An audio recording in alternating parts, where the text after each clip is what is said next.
பிரியமானவர்களே, கர்த்தர் இந்த புதிய நாளிலும் நமக்கு கொடுத்திருக்கிற ஒரு அருமையான வார்த்தை.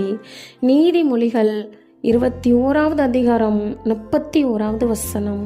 குதிரை யுத்த நாளுக்கு ஆயத்தமாக்கப்படும், ஜெயமோ கர்த்தரால் வரும்.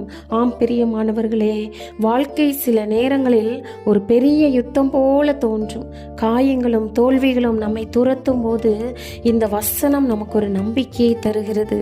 குதிரையை ஆயத்தப்படுத்துவது என்பது நம்முடைய கடமையை குறிக்கிறது. அதாவது நம்முடைய காயங்களை ஆற்ற முயற்சிப்பதும் மீண்டும் எழுந்து நடக்க ஆயத்தமாவதும் நம்முடைய கையில் உள்ளது. எல்லாம் முடிந்து விட்டது என்று முடங்கி போய்விடாமல் அடுத்த கட்டத்திற்கு நம்மை தயார் செய்ய வேண்டும்.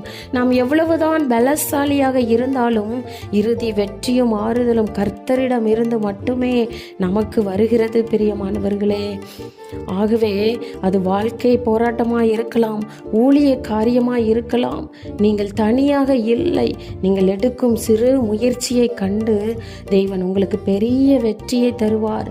ஆகவே உங்கள் வேலையை செய்யுங்கள், உங்களுடைய கடமையை நிறைவேற்றுங்கள், உங்கள் மனதை திடப்படுத்திக் கொள்ளுங்கள். ஆனால் அதன் முடிவை பற்றி கவலைப்படாதீர்கள் பிரியமானவர்களே. உங்களை காயப்படுத்திய சூழ்நிலைகளுக்கு நடுவே உங்களை வெற்றியோடு தலை நிமிர செய்வது கர்த்தருடைய வேலை. ஆமென்.